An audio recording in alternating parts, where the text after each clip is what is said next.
Já vou aqui compartilhar a minha tela também com vocês.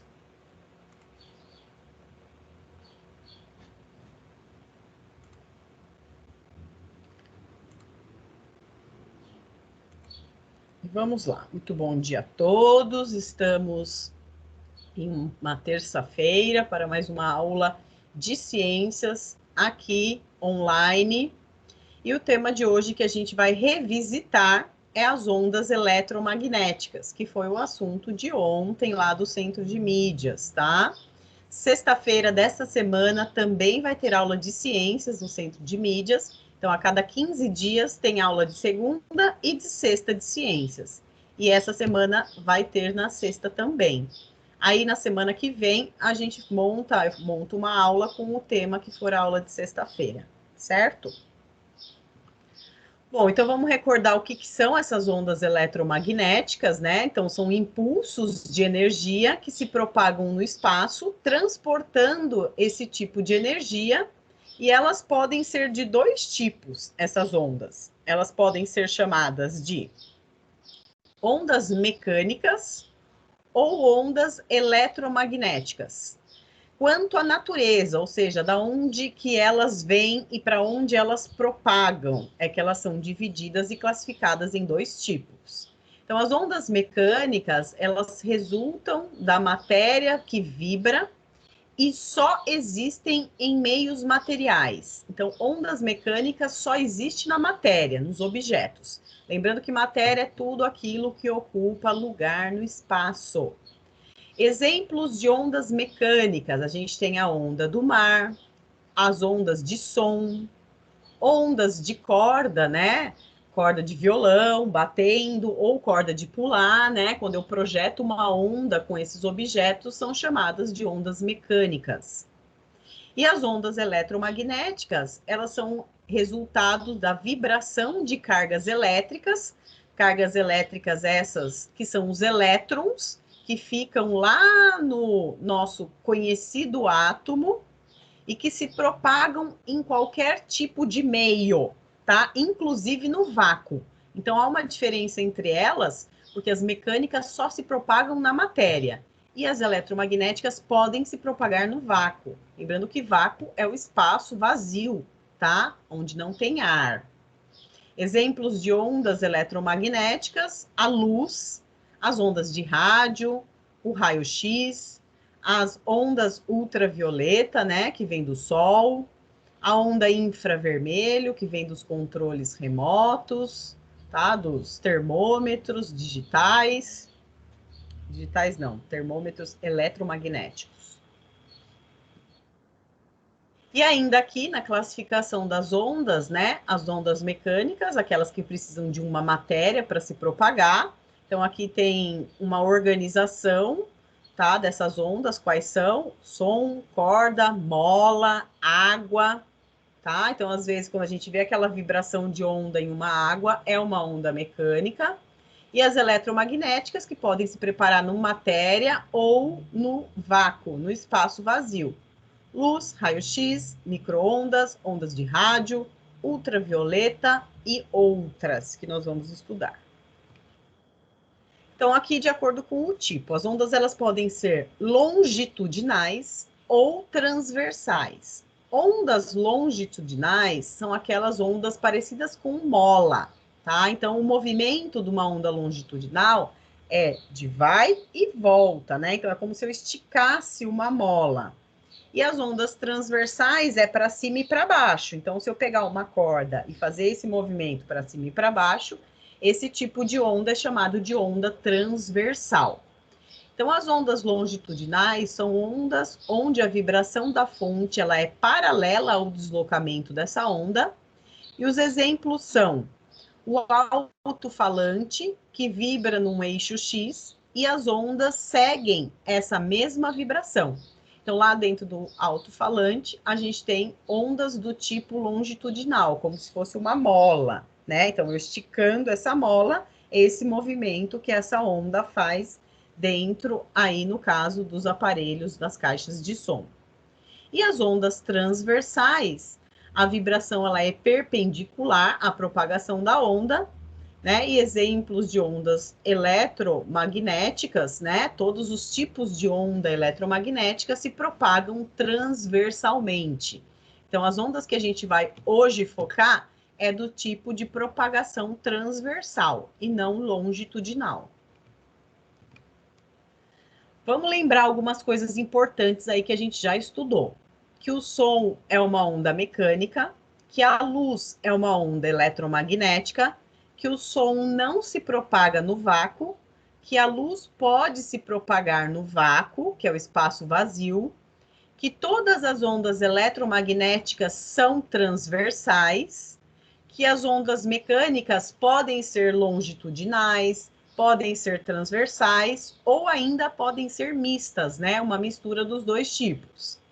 A luz é uma onda transversal, o som nos fluidos é uma onda longitudinal. O que é fluido? Né? Fluido é líquido. Então, todo som que se propaga dentro de uma matéria líquida, forma um tipo de onda longitudinal. E a velocidade do som no ar é de 340 metros por segundo. E a velocidade da luz no espaço vazio, no vácuo, é de 3 vezes 10 elevado à quinta quilômetros por segundo, ou de 3 vezes 10 elevado à oitava metros por segundo, tá? Algumas informações que vocês já aprenderam aí durante a vida escolar. As ondas eletromagnéticas, então, elas têm algumas características. As características mais importantes é o comprimento da onda e a amplitude da onda. Então, aqui na primeira imagem, eu tenho uma onda de televisão, né? Na onda de televisão, eu tenho aqui o tipo de onda, o que ela é? Longitudinal ou transversal?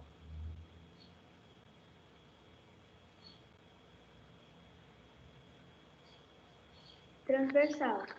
Transversal, perfeito. Então, as ondas da televisão, que é de forma transversal, ela tem um comprimento de onda que vai de um vale a outro, né? Esse vale é a profundidade da onda. Então, isso significa que aqui eu tenho um comprimento de onda, que desse vale a esse eu tenho outro, e assim consecutivamente.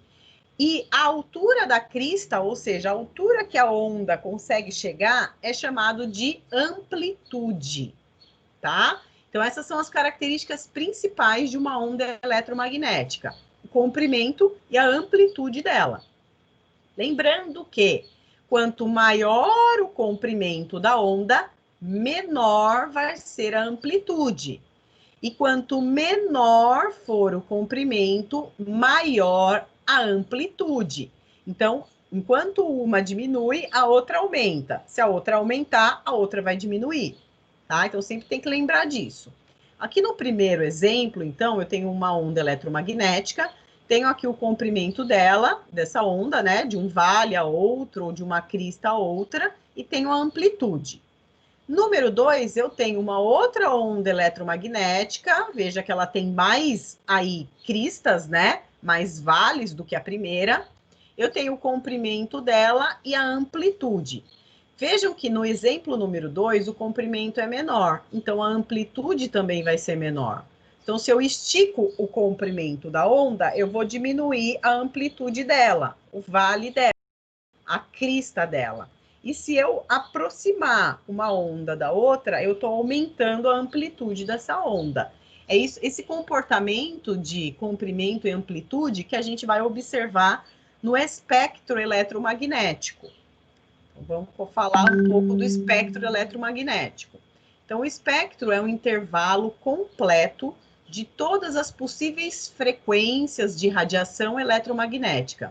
O espectro, ele se estende desde frequências baixa a frequências de alta, né, intensidade, como é o caso da radiação gama, que é uma das mais altas.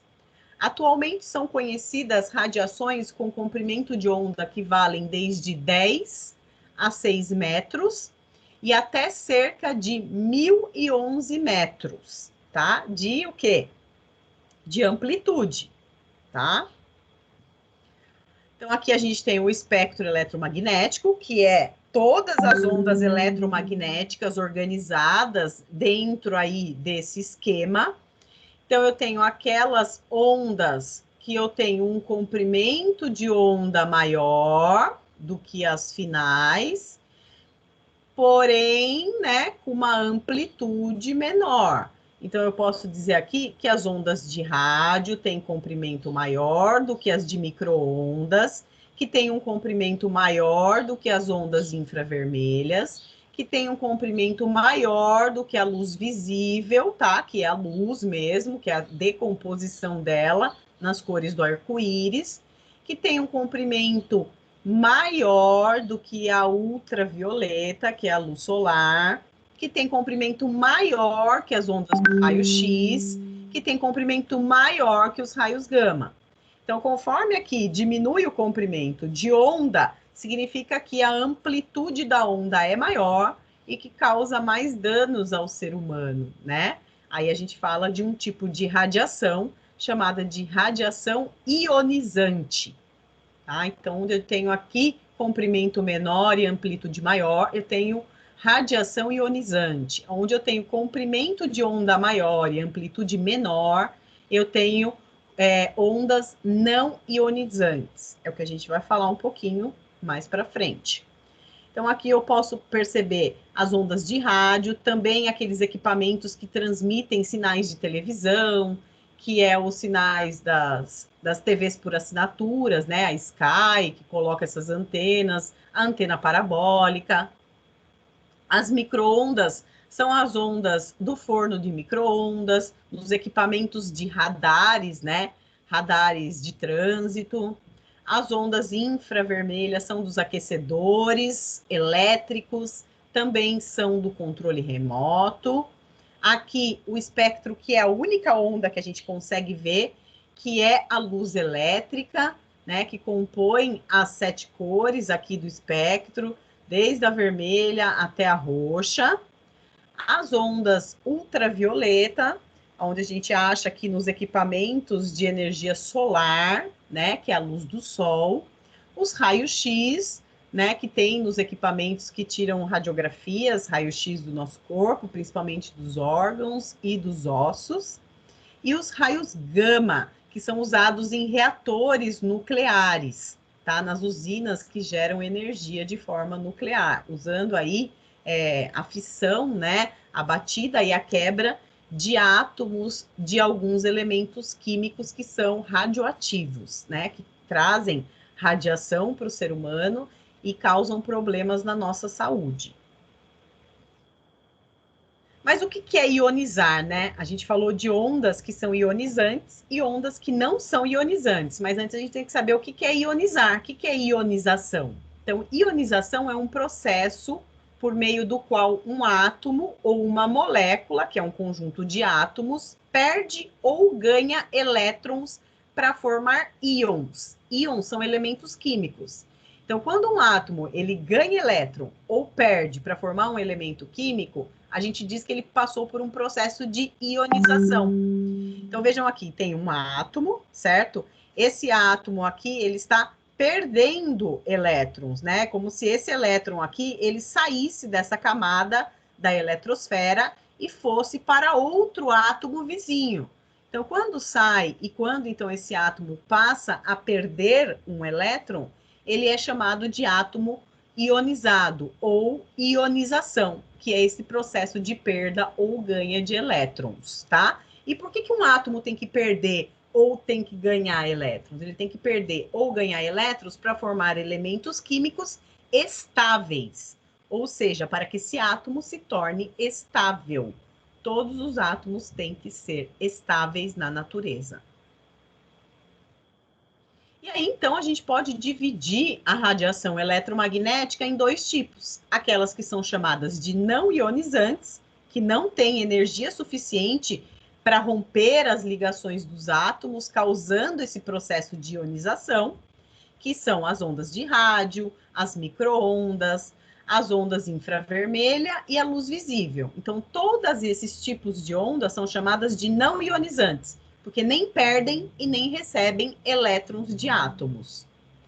E a radiação ionizante é uma radiação que tem muita energia e que essa energia ela é passada de átomo para átomo ou é perdida de um átomo para o outro, né, causando esse processo de irradiação que traz prejuízos para a nossa saúde, como é o caso da luz ultravioleta, que vem do sol, né, que a gente sabe que causa vários tipos de câncer, principalmente o câncer de pele, os raios-x, que a gente também sabe que para tirar uma chapa de raio-x a gente tem que colocar sempre um colete de chumbo para proteger os órgãos do nosso corpo dessa forte radiação, e os raios gama, né, que dentro lá de uma usina nuclear, de uma fábrica, de uma indústria nuclear, a gente tem que entrar com equipamentos de proteção e muitas vezes nem podemos entrar para não se expor a esse tipo de ondas eletromagnéticas que trazem sérios riscos à saúde, né? E os principais são danos no nosso DNA,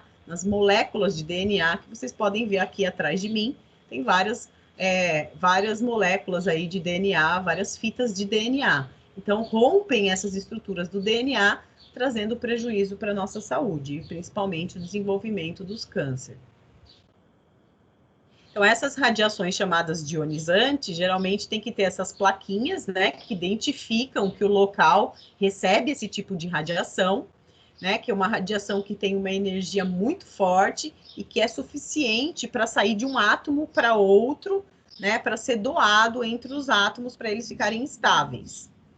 Pode danificar as células do nosso corpo, afetar o material genético, que é o nosso DNA, causar doenças graves, como eu já falei, o câncer, e levar até a morte, se for uma exposição prolongada. E aí, essas radiações ionizantes, né, podem ser particuladas, né, que são partículas subatômicas, né, que têm essas partículas nessa radiação, que são as partículas alfa, beta, os elétrons e os nêutrons, né, que fazem o processo de ionização, e podem ser chamadas de não particuladas, né, que são ondas sem massa e sem carga elétrica. No caso do raio-x, o raio gama e os raios ultravioletas, eles não têm essas partículas do átomo, tá? Embora causem problemas à saúde, mas não são constituídos de partículas subatômicas, que é alfa, beta, gama, elétrons, nêutrons, tá? Aqui tem uma tabela, que eu achei que é uma tabela muito legal e importante aí para aprofundar o conhecimento de vocês nesse assunto das radiações ionizantes. O raio-x, né, que vem dos aparelhos de raio-x, que é uma radiação eletromagnética, né, o quanto de energia ela libera, que ela é muito perigosa e penetrante, né, penetra nas células do nosso corpo, e para a gente se proteger, a gente precisa usar alguns milímetros de chumbo, né, de proteção no nosso corpo, para que essa radiação não penetre nos nossos órgãos e tecidos.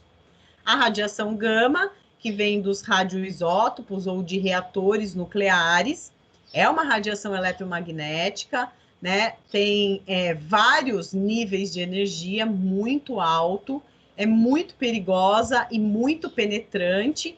Tem que usar vários centímetros de chumbo ou de concreto de alta densidade para proteger os nossos tecidos e órgãos contra a penetração dessas ondas eletromagnéticas.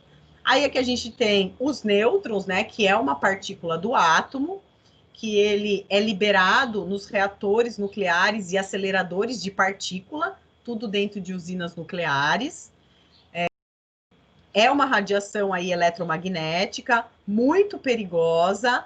A proteção tem que ser feita de concreto, tá? Só que é uma camada fina de concreto, ela não é uma camada tão espessa de concreto para se proteger.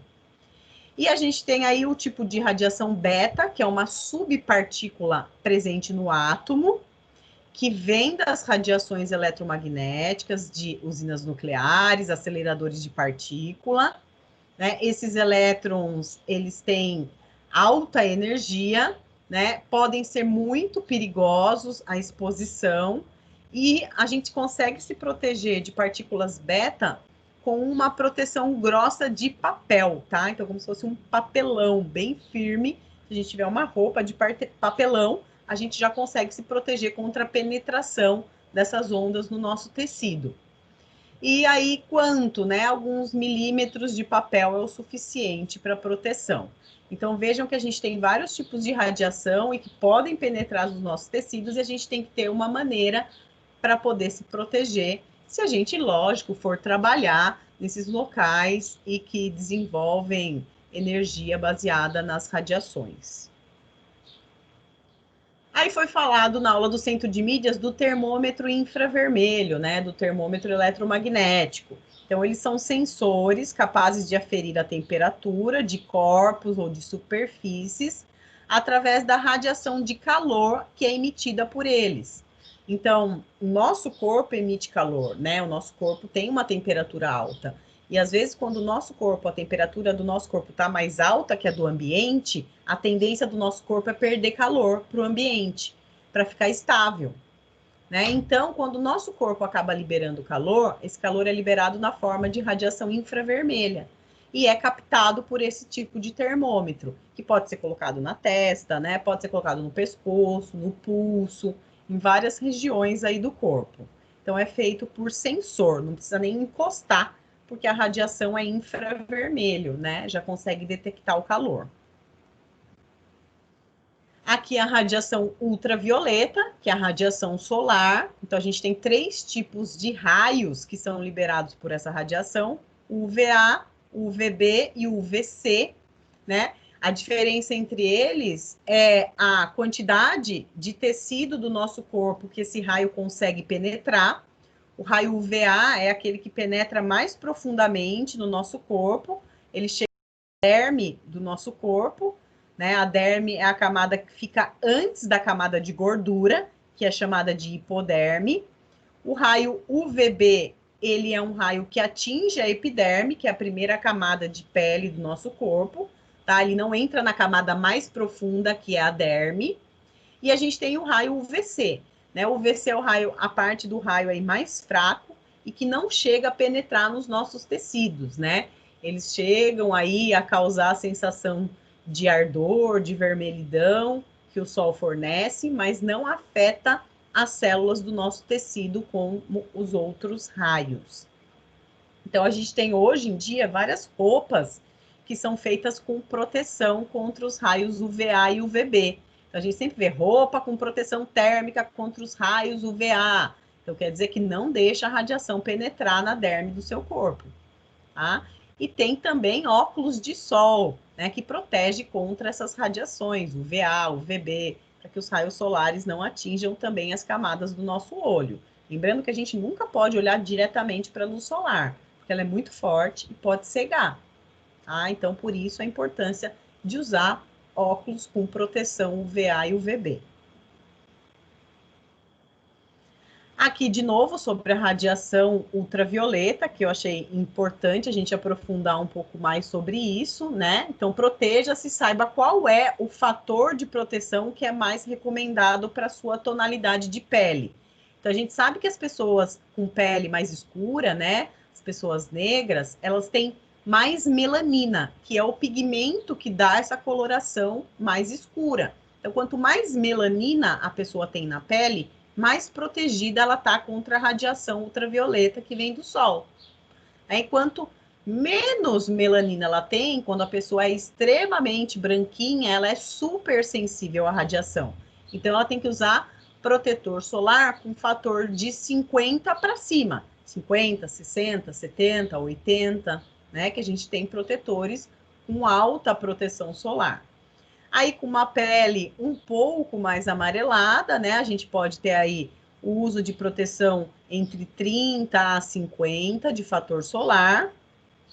Com a pele mais moderada, que são aquelas pessoas morenas, a gente pode usar proteção de 15 a 30. E os negros, né, podem usar fator solar de 6 a 15. Então, os negros são as pessoas que precisam usar protetor solar, mas não com uma proteção tão alta quanto as pessoas com pele mais branquinha, né, com falta de melanina. E aqui a gente tem o horário, né, de exposição que essas pessoas aí podem ficar no sol.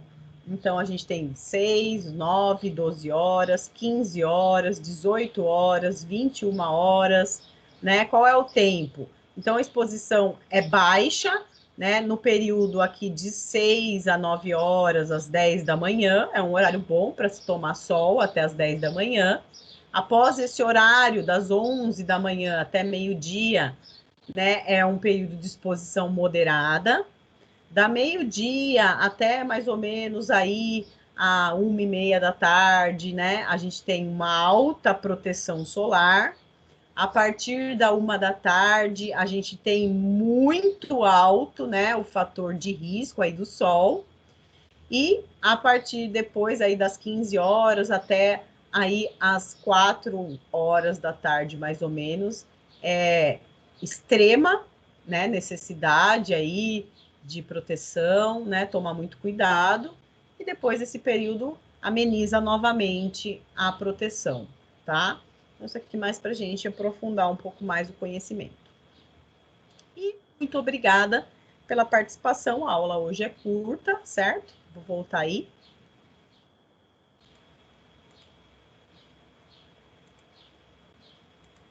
Parar aqui a gravação.